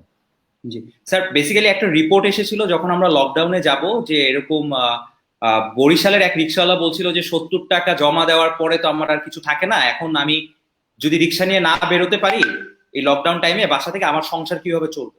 সো ওই রিপোর্টটা আসলে আমাকে খুব স্ট্রাইক করেছিল। তো তখন আমি একটা অ্যামাউন্ট, আমার মনে আছে আমার ওয়াইফ একটা অ্যামাউন্ট ডোনেট করতে চাচ্ছিল, তো আমি প্ল্যাটফর্ম খুঁজছিলাম কোথায় ডোনেট করা যায়। তো তখন আমি আমার কলিগ আদনান ভাইকে ফোন করেছিলাম যে আদনান ভাই, সেবার XYZ উনি ফাউন্ডার, যে এরকম আমার কাছে কিছু টাকা আছে, আমি ডোনেট করতে চাই, 2 দিন পরে তো লকডাউন শুরু হবে, মানুষ সবাই বাসায় চলে থাকবে, এই গরিবদের মধ্যে টাকাটা দিতে চাই, খুব অল্প টাকা। তো উনি বলছিল যে তাজদিন ভাই আপনার মতো তো আমিও দিতে চাই, এমন অনেকেই দিতে চায়। তা আমি আদনান ভাইকে নক করেছিলাম, কারণ তার 40-50 হাজার মাইক্রো ছোট ছোট বিজনেস ভেন্ডর আছে, ওনার প্ল্যাটফর্মে কাজ করে। তো বললো যে একটা কাজ করি, চলেন আমরা মিলে একটা প্ল্যাটফর্ম করি, যেই প্ল্যাটফর্মে আমরা টাকাটা রেজ করে মানুষজনকে আমরা হেল্প করতে পারবো, এই ধরনের রিক্সাওয়ালা এন্ড এভরিথিং। আমি বললাম নট এ ব্যাড আইডিয়া। তারপর সমকালকে নিয়ে আমরা শুরু করলাম। নাও আসলে পারপাসটা ছিল সিম্পল, যে আমি এটা সবসময় বলি যে আল্লাহ আমাদেরকে শ্রেষ্ঠ জীব হিসেবে সৃষ্টি করেছেন, তা আমরা যদি গ্রেটেস্ট ক্রিয়েশন অফ আর্থ হই, আমরা কেন গ্রেটেস্ট, আমরা কেন শ্রেষ্ঠ জীব? বিকজ আমরা আরেক মানুষের জন্য ফিল করি, আমাদের এমপ্যাথি আছে, কেউ বিপদে থাকলে তাকে হেল্প করা, এই ফিলটা আমাদের মধ্যেই আছে, মানুষের মধ্যেই আছে। সো উই আর্টস থেকে আসলে মিশন সেভ বাংলাদেশ ইয়ে হয়েছিল। বাট আপনি যে কথাটা বলছেন স্যার, পুরো মিশন সেভ বাংলাদেশের সাকসেস আমি একটা শব্দ দিয়ে দিব, আমি বলবো আ সাকসেসফুল সলিউশন ডিজাইন। আপনি প্রবলেমটা, সলিউশনটা কিভাবে ডিজাইন করতেছেন, that is very important for a successful project. এখন আমি খুব সিম্পল 4-5টা টিপস বলি যে কারণে এটা সাকসেসফুল হয়েছে সলিউশন ডিজাইনটাতে। Number 1, going deep into the problem is very important. আমাদের প্রবলেম কিন্তু মানুষ না খেয়ে থাকবে, এটা কিন্তু যতটা না প্রবলেম, তার থেকে বড় প্রবলেম হচ্ছে মানুষ বাসা থেকে বের হওয়া যাবে না। ওইটা হচ্ছে প্রবলেম। সোশ্যাল ডিস্টেন্সিং মেনটেন করতে হবে, ওইটা হচ্ছে প্রবলেম। আপনি শুধু খাবার জোগাড় করে ফেললেন তাইলেই হলো না, আপনাকে খাবারটা এরকম ভাবে ডিস্ট্রিবিউট করতে হবে যাতে ওই মানুষ ওই খাবার পাওয়ার পর আবার পরের দিন বাসা থেকে বের হয়ে গেল, তাইলে হবে না, বাসায় তাকে থাকতে হবে। এটা আপনি কখন আপনি প্রবলেমের ডিপে যাবেন, যখন আপনি প্রবলেমের ব্রিফটা ভালো করে বুঝবেন। সো আমাদের প্রবলেমের ব্রিফটা থেকে আমরা ভালো করে আইডেন্টিফাই করেছি দুইটা জিনিস, সোশ্যাল ডিস্টেন্সিং এবং বাসায় থাকতে হবে। এই কারণে আমরা সলিউশন ডিজাইন করেছি এইভাবে। সলিউশনের একটা কম্পোনেন্ট ছিল যে আমরা তাদেরকে খাবার দিব 10 দিনের এবং দিব 4 জন ফ্যামিলি মেম্বারের জন্য। সো একটা রিক্সাওয়ালার রাস্তায় দেখা হলো এনে ভাই 100 টাকা, আপনি কি ভাবলেন সলিউশন হয়ে গেল? না, ওই রিক্সাওয়ালা 100 টাকা দিয়ে কি করবে? আজকের দিনে চাল ডাল কিনে বাসায় গেল, কালকে কি করবে সে? তার তো আরো 4 জন মেম্বার আছে। সো আমরা ডিসাইড করলাম যেটাই আমি দিব 800 টাকার মধ্যে 4 দিনের 4 জন ফ্যামিলি মেম্বারের 10 দিনের খাবার, যেহেতু লকডাউন ছিল 10 দিনের। তো এটা ছিল প্রবলেমের একটা কম্পোনেন্ট। সেকেন্ড, আপনি ফান্ড রেজ করবেন, কোত্থেকে টাকা আনবেন? আপনার তো টাকা দরকার। আমরা সোশ্যাল মিডিয়া ক্রিয়েটিভ বানায় আমরা একটা পেমেন্ট গেটওয়ে বানাইলাম এসএসএল ওয়্যারলেস কে বললাম যে ভাই দেখো, এটা তো একটা প্যান্ডামিক টাইম, মানুষের উপকারের জন্য তুমি প্রসেসিং ফিটা ফ্রি করে দাও। সো এসএসএল ওয়্যারলেস বললো আপনাদের প্রসেসিং ফি দেওয়া লাগবে না, যারা টাকা দেয় পুরো টাকাটাই আসবে। মাশাআল্লাহ, আমরা চালু করলাম। কিন্তু আমরা 1300 রিক্সাওয়ালার খোঁজ পেলাম, কিন্তু 13 লাখ টাকা লাগবে। তখন একদিনে 13 লাখ টাকা কিভাবে উঠবে? আমি আর আদনান ভাই ইমরান মিলে চিন্তায় পড়ে গেলাম। তখন ভাবলাম এই প্রবলেমের এই পার্টিকুলার প্রবলেমের সলিউশন হচ্ছে আমাদের যারা পরিচিত মানুষ তাদেরকে ফোন করব। আমি মমিন ভাইকে ফোন দিলাম আইপিডিসি, সাব্বির ভাইকে ফোন দিলাম সপ্তর, মাইন্ড মেপারের রেজাজ ভাই, আর হচ্ছে রোকে আব্দুল রহমান আমার চেয়ারপারসন, আর ইমরান দিল একটা এনজিও পিডিপিসি। আমাদের 2 দিনে 30 লাখ টাকা উঠে গেল। হেল্প করতে চাইছিলাম 1300 ফ্যামিলিকে, টাকা চলে আসলো 3000 ফ্যামিলি। এখন এখানে বলতে পারেন প্রবলেম কোনটা ছিল? প্রবলেম ছিল ফান্ড কিভাবে রেজ করব, কুইক উপায়, কুইক। সলিউশন কি? সলিউশন হচ্ছে সিম্পল। আরে আমার কমিউনিটিতে তো অনেক, তখন সবাই কিন্তু বুঝতেছে একটা প্রবলেম। সো প্রত্যেকে জানে যে আগামী 2-3 মাস যারা কর্পোরেট ইফতার করতো, কর্পোরেট ইফতার করবে না, অনেকেই 1 কোটি টাকা খরচ করতো কর্পোরেট ইফতারে, ঈদের বাজেট সব টাকায়। তখন মানুষ চিন্তা করলো আচ্ছা ছোট ছোট করে তাহলে হেল্প করি। আমি মমিন ভাইকে বললাম, মমিন ভাই 300 ফ্যামিলির দায়িত্ব যদি আপনার নেন, বললেন আমি নিলাম 300 ফ্যামিলির দায়িত্ব। নাসির ভাই বললো আমি 200 ফ্যামিলির দায়িত্ব নিলাম, উনি দিল 3 লাখ, নাসির ভাই দিল 2 লাখ। রোকে আফজাল বললো আমি 1 লাখ টাকা দিলাম 100 ফ্যামিলি। মাইন্ড মেপার এজাজ ভাই বললো আমি 100 ফ্যামিলির দায়িত্ব নিলাম। এইভাবে এনজিও নিল 500 ফ্যামিলির দায়িত্ব। এইভাবে করতে করতে যখন মানুষ ফ্যামিলির দায়িত্ব নেওয়া শুরু করলো, আমরা এগুলো সোশ্যাল মিডিয়াতে পোস্ট করতে শুরু করলাম। তখন না অন্যান্য ব্র্যান্ডগুলো একটা অব্লিগেশনের মধ্যে পড়ে গেল, আরে সবাই ও আগে আসছে আমিও আগে আসবো। তখন এই 4টা ব্র্যান্ড থেকে এখন আমাদের 109টা ব্র্যান্ড এসে গেছে। তো জাস্ট চিন্তা করেন 109টা ব্র্যান্ড, 4টা ব্র্যান্ড থেকে আমরা রেজ করেছি 1,65,00,000 টাকা। সো 1,65,00,000 টাকা, অলমোস্ট 2 crore দিকে আমরা গেছি। আমরা 40,000 মানুষের কাছে পৌঁছাইছি, 8,000 ফ্যামিলি, 4,000 জায়গা পাবলিক প্লেস ডিসইনফেক্ট করেছি। আচ্ছা আরো মজার কথা বলি, আপনি ফান্ড রেজ করলেন, ভালো কথা। এখন মানুষ বলবে ফান্ড কি, এটা কি ভালো জায়গায় যাচ্ছে? আমার টাকাটা কি আসলে ভালো জায়গায় গেল? টাকার ট্রান্সপারেন্সি কি? আমরা আর্নস্ট অ্যান্ড ইয়াং ওয়ার্ল্ডের টপ 4টার মধ্যে একটা গ্লোবাল অডিটিং ফার্মকে অনবোর্ড করলাম। আর্নস্ট অ্যান্ড ইয়াং আমাদের পুরো প্রসেসটা অডিট করবে, সো মানুষ যাতে কখনো কোয়েশ্চেন না করতে পারে। তখন আরো ক্রেডিবিলিটি বাড়লো। ডেইলি স্টার আছে, সমকাল একটা credible, Ernst and young join করলো, ক্রেডিবল। এখন আরো প্রবলেম শুনেন, আপনি ফান্ড অনেক টাকা আসছে, এবার আপনি প্রোডাক্ট কোত্থেকে পাবেন? প্রোডাক্ট জোগাড় করলাম, প্রোডাক্ট কোত্থেকে? ওই মুহূর্তে আমাকে 1300 খাবার কে প্যাকেট করে দিবে? স্বপ্নকে ফোন দিলাম, স্বপ্ন অলরেডি টাকা দিছে, বলতেছে ভাই প্যাকেজিংটা অন্য থেকে করা, কারণ আমাদের এই কয়দিনে মানুষ মানে ওরা আউটলেট সামলাইতে পারতেছে না, প্যাকেট কিভাবে করবে। আগোরাকে ফোন দিলাম, আগোরা তো একটা প্রবলেম হচ্ছে, আগোরা তো মিনা বাজার, ওদের তো একটা মার্জার হয়ে যাচ্ছে, মানে টেক ওভার হচ্ছে, ওরা হেল্প করতে পারলো না। ওরা বললো আমরা 200 প্যাকেট পারবো। তখন আমাকে একটা মানুষ হেল্প করলো, সেটা হচ্ছে ইউনিমার্টের দেবাশিস দা। আমার মনে আছে ইউনিমার্ট আমাদেরকে 1300 প্যাকেজ করে দিল 1000 টাকায়, মানে পার প্যাকেট 1000 টাকা। পরবর্তীতে 7 দিন পরে যখন আমরা বুঝলাম যে যুদ্ধ এখানে শেষ না, আমরা আরো করব, আমরা তখন কম টাকায় টঙ্গী বাজার থেকে 750 টাকায় সোর্সিং করলাম প্রোডাক্ট। সো খেয়াল করেন, আপনাকে প্রোডাক্ট সোর্সিংও কিন্তু জানতে হবে। ক্রাইসিস ম্যানেজমেন্ট, ফোন দিচ্ছি, মাথা খারাপ, স্ট্রেস লেভেল উঠে গেছে, কেউ নাই, কি করি? ইউনিমার্ট হেল্প করলো। আপনাকে জানতে হবে, আপনাকে network connection is very important. আপনাকে জানতে হবে কোন জায়গায় কাকে ফোন দিতে হবে। দেন দেখেন প্রবলেম, মানুষ তো গাড়ি তো বের করতে পারবেন না রাস্তায়, তা আপনারে কি করতে হবে, ডিএমপির পারমিশন লাগবে। সো ইমরান তার কানেকশন দিয়ে স্বরাষ্ট্রমন্ত্রী সাহেবের বাসায় চলে গেল, মন্ত্রী মহোদয় পারমিশন দিয়ে দিল। সো আমরা রাস্তায় পারমিশনটাও পেয়ে গেলাম। সো আপনি যদি খেয়াল করেন এখান থেকে কয়েকটা স্কিল আপনারা লার্ন করতে পারেন। একটা হচ্ছে সলিউশন ডিজাইন বা প্ল্যানিং স্কিল। এই যে পুরা ফুড ম্যানেজমেন্ট, সোর্সিং থেকে ফান্ড ম্যানেজমেন্ট থেকে শুরু করে মানুষের কাছে পৌঁছানো, এবং আপনি কি রাইট মানুষের কাছে পৌঁছাচ্ছেন? আমাদের একটা সোশ্যাল মিডিয়া টিম থাকলো, ওরা ফেসবুকে প্রতিদিন 100টা রিকোয়েস্ট পেতো, ফোন করতো, কোয়েশ্চেন করতো, তার মাধ্যমে বের করতো এটা সত্য না মিথ্যা, তারপর আমরা সাপোর্ট পৌঁছাই দিতাম। ঠিক আছে? সো এই যে পুরা জার্নিটা, এই পুরা জার্নিটাতে একটা হচ্ছে প্ল্যানিং স্কিল, একটা হচ্ছে কোঅর্ডিনেশন, টিম ওয়ার্ক। আচ্ছা, আমাদের লজিস্টিক্স গুলো কিন্তু কারা করছে স্যার জানেন? আমাদের করছে পাঠাও, ই কুরিয়ার, পেপার ফ্লাই, আপনার ট্রাক কোথায়, ওরা আগায় আসছে। সো ওদেরকে আমরা লজিস্টিক্স পার্টনার করে নিছি।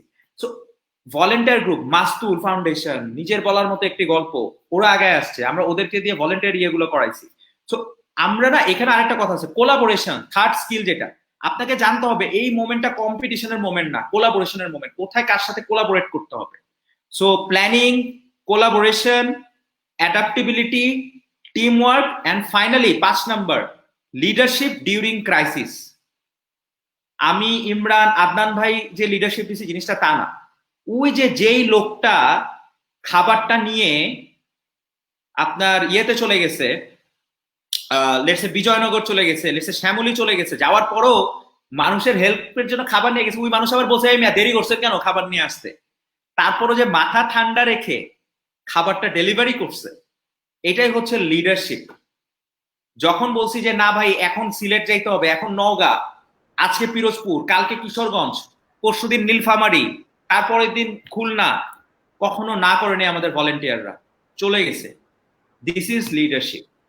So leadership is sometimes not about position. Leadership is the ability to influence irrespective of where you are. So mission save বাংলাদেশের বড় ক্রেডিট হচ্ছে ওই রুট লেভেলের ছেলেরা, north south Dhaka university, বিউবিটি, IUB, এদের গ্র্যাজুয়েটরা যারা হচ্ছে সিম্পল। এবং আমার স্যার ড্যাফোডিল থেকেও আমাদের সাথে কাজ করেছে, আমার মনে আছে তিশা কাজ করেছে আমাদের সাথে, আপনাদেরই গ্র্যাজুয়েট। ও হচ্ছে সাকিব আল হাসান ফাউন্ডেশন আমাদের সাথে জয়েন করলো, ওগুলার ক্রিয়েটিভ গুলো।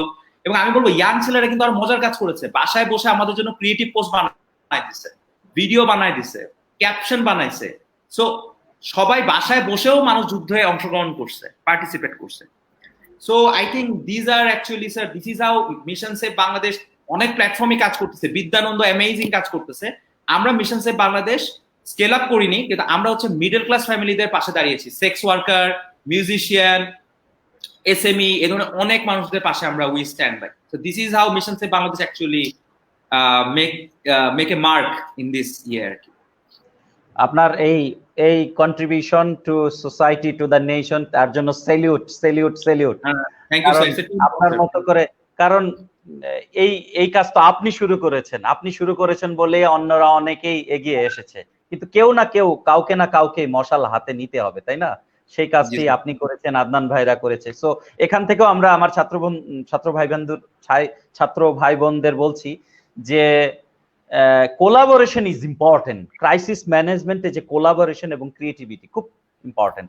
তো আমি একটা প্রশ্ন আমার ছাত্র মেজবাউদ্দিন হাসিব করেছে যে এই প্যান্ডেমিক সিচুয়েশনে ক্রাউড ফান্ডিং বা কর্পোরেট ফান্ডিং, হ্যাঁ আমি আবার কাছের জিনিস একটু দেখতে অসুবিধা হচ্ছে, আমি করতে পারছি। কর্পোরেট ফান্ডিং বাংলাদেশের মতো তৃতীয় বিশ্বের সরকারকে তাদের জনসহায়তা বা ত্রাণ কার্যক্রমের পরিকল্পনা ও প্রদানের ব্যর্থতা থেকে দায় মুক্তি দেয় কি না। আমি জিনিসটাকে অন্যভাবে অ্যান্সার করি।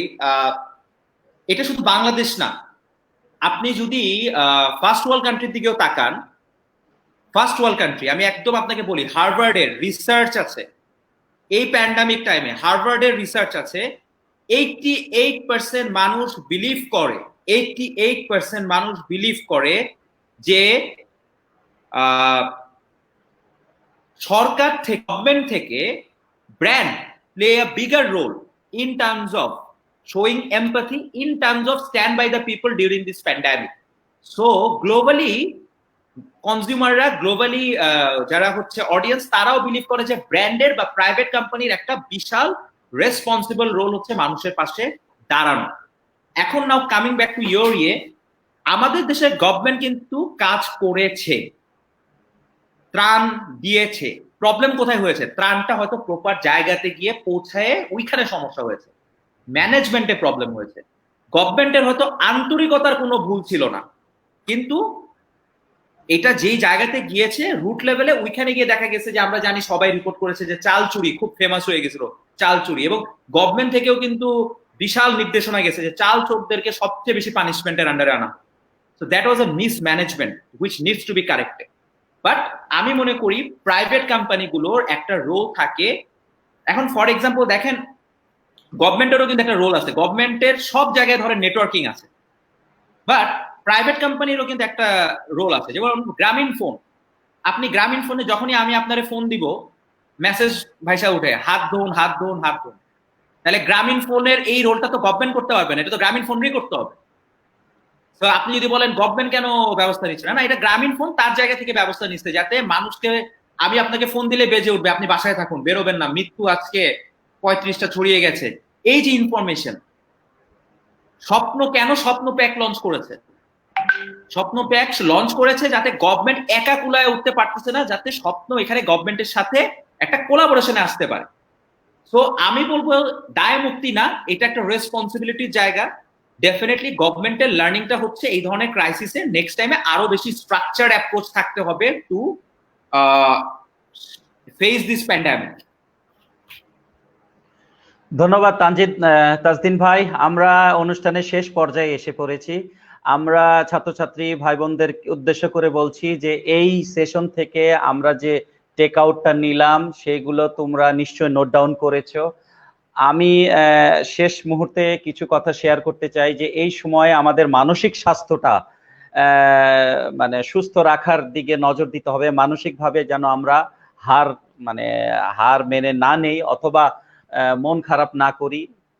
তাজদিন ভাইকে বলবো যে এক কথায় শেষ এই মুহূর্তে আসলে অনেকেই বাসায় সময় কাটাচ্ছেন, এবং এই সময়টা যদি প্রপারলি ইউটিলাইজ করেন এবং যদি স্কিল ডেভেলপ করেন তাহলে কিন্তু তাদের মানসিক স্বাস্থ্যর পাশাপাশি মনটাকে আসলে কি বলবো হ্যাপিও রাখা যায়, কারণ হ্যাপিনেস ইজ এ চয়েস আসলে, তাই না? এটা একটা মাইন্ডসেট। কিন্তু শুধু শুধু শুধু নেগেটিভ ইনফরমেশন বা স্ট্যাটিস্টিক্স দেখে বা সরকারের এই করা উচিত বা ওইখানে এটা হচ্ছে না, আমরা শুধু সমালোচনায় বা নেগেটিভ ইনফরমেশন গুলো দেখলে আমাদের আসলে মন খারাপ হয়ে যায় এবং আমরা কি ফিল করি, একটা ডিপ্রেশন কাজ করে বা আমাদের মধ্যে একটা নেগেটিভ একটা কি বলবো নেগেটিভ থটস ভর করে।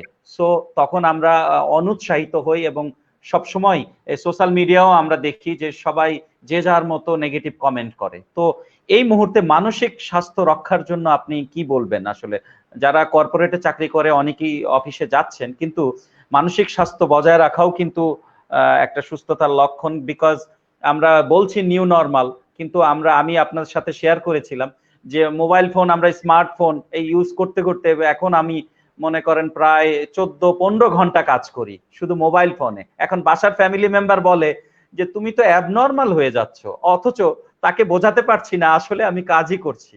তো এরকম আবার অনেকেই প্রকৃত অর্থে যে বাসায় বন্দি থেকে থেকে থেকে থেকে অনেক অস্থিরতায় ভোগে। আমার এক কলিগ শেয়ার করছিলেন যে তার আব্বা আম্মা মানে সব সময় বাইরে যেতে চায়, এই এত 3 মাস ধরে বাসায় থাকাতে গৃহবন্দী ফিল করছেন এবং সব সময় ফিল করে যে না একটু বাইরে বাতাস দেখে আসি, ঘুরে আসি। তো এতে করে কিন্তু উনি এই রিস্কটা নিচ্ছেন জীবনের, তাই না? এখন যে আপনি বুঝতে পারছেন এখন কিন্তু যে হারে আমাদের এই সংক্রামকটা বাড়ছে, আমাদের এই সময় কিন্তু এই হাল ছেড়ে দিলে হবে না। এখনই তো মানে কার্ভটা আমাদের ফ্ল্যাটেন করার এখনই রাইট টাইম আসলে।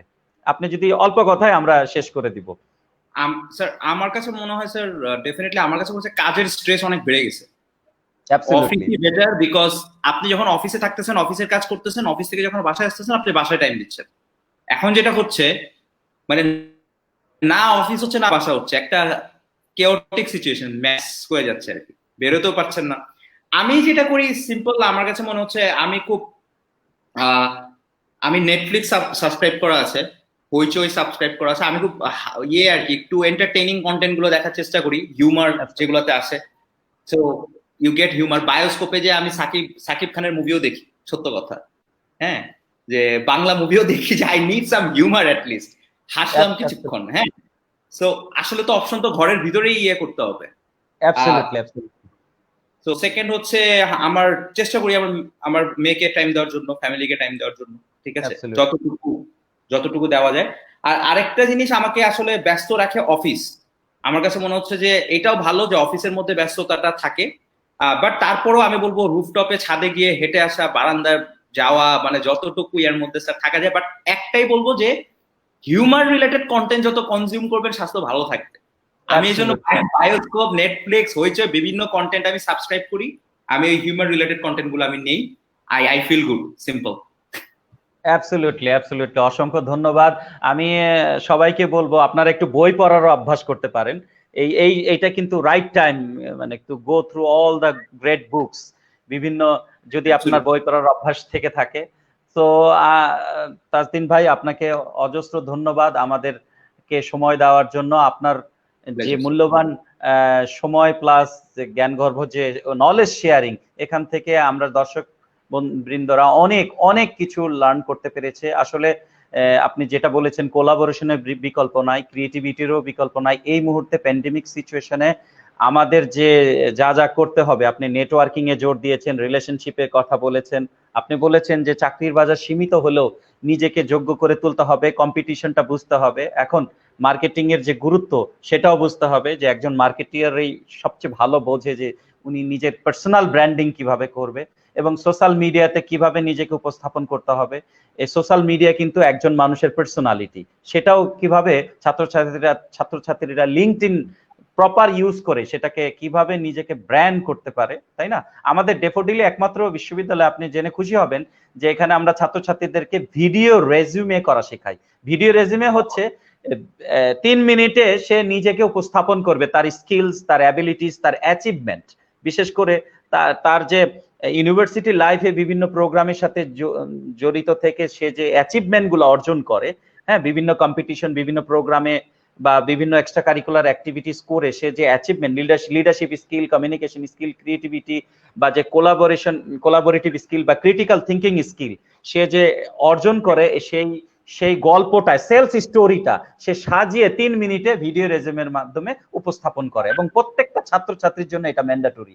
এটা কিন্তু কোনো বিশ্ববিদ্যালয় করেন, মানে আমি আমার জানা মতে করে না। সো এই যে বিভিন্ন, এটা হচ্ছে আসলে আমাদের অনারেবল চেয়ারম্যান স্যার, তার কথা না বললেই নয়, উনারই এই যে ভিশনারি থট। আমরা একদম ট্রান্সপারেন্ট, আমরা সব মানে আমরা কি কি করি আপনারা জানেন। আমরা অনলাইন এডুকেশনে একদম রেভলিউশন ক্রিয়েট করেছি। আমরা প্রতিটা ক্লাস এখন গুগল মিটের মাধ্যমে নেই, আমাদের একটা রিপোজিটরি আছে যেটাকে বলছি ব্লেন্ডেড লার্নিং সেন্টার। সেটার মাধ্যমে আমরা এখন সমস্ত ছাত্রছাত্রীদের কোর্স চালু করে দিয়েছি, তারা ওখানে মজা করতেছে, এন্টারটেইন করছে এবং শিখতে পারছে। এবং আমাদের সব শিক্ষক শিক্ষিকা বৃন্দ তারা ভিডিওর মাধ্যমে পড়াচ্ছে এবং ওখানে তারা ওপেন ফোরামে ডিসকাশন করছে। সো আমরা আশা করি যে আসলে এই সবকিছুই কিন্তু দেশের কন্ট্রিবিউশন, সোসাইটির কন্ট্রিবিউশনের জন্য। সো তাজদিন ভাই, আপনাকে অজস্র ধন্যবাদ। মানে আপনি একজন সত্যিকার অর্থে একজন inspiration for the youth, inspiration, কারণ আপনার কথা শুনে আমিও ইন্সপায়ার্ড হয়েছি। আপনি একজন true leader. A leader is the one who inspires others. আসলে ইন্সপিরেশন হলো মূল জিনিস। আপনার কাজ আমার ছাত্রছাত্রীদেরকে অনুপ্রাণিত করে, তারাই আমাকে বলেছে যে তাজদিন ভাইয়ের আমরা সেশন চাই। প্লাস আমার অনেক ছাত্রছাত্রী আপনার ভক্ত, বিশেষ করে আপনি যেমন তিশার কথা বললেন, তিশা তো আপনাকে পাগলের মতো মানে রেসপেক্ট করে। সো আপনি আমাদের অনুপ্রেরণার কি বলবো উৎস। সো কিপ ইন্সপায়ারিং আস। আপনাকে এই সময় দেওয়ার জন্য এবং আপনার মূল্যবান যে আমাদের ইন্সপিরেশনাল যে নলেজ শেয়ারিং, এটার জন্য অজস্র ধন্যবাদ। আমি দর্শক বন্ধুদের উদ্দেশ্যে বলছি, আপনারা যদি আজকের এই আমাদের যে এই লাইভটা আপনারা যদি আপনাদের টাইম লাইনে শেয়ার করে দেন, তাহলে অসংখ্য ছাত্রছাত্রীরা, বাংলাদেশের অসংখ্য যেখান থেকে এই নলেজটা যদি শেয়ার করে, তারা যদি নিজেদেরকে এই কোভিড-19 সিচুয়েশনে একটু মানে প্রিপেয়ার করতে পারে এবং নিজেদের কেরিয়ারটাকে গঠন করতে পারে, তাহলে আমরা এই সামান্য নলেজ শেয়ারিংটাকে মনে করব, আমরা নিজেদেরকে সার্থক মনে করব। সো ওয়ান্স এগেইন তাজদিন ভাই, থ্যাংক ইউ, আপনাকে অজস্র ধন্যবাদ। আসসালামু আলাইকুম। দেখা হবে আরেকদিন, দর্শক বন্ধুরা, আরেকদিন অন্য কোনো সময় অন্য কোনো রিসোর্স পারসনের সাথে আবার skillful evening conducted by HRDI। So তৎক্ষণাৎ গুড বাই, ধন্যবাদ সবাইকে।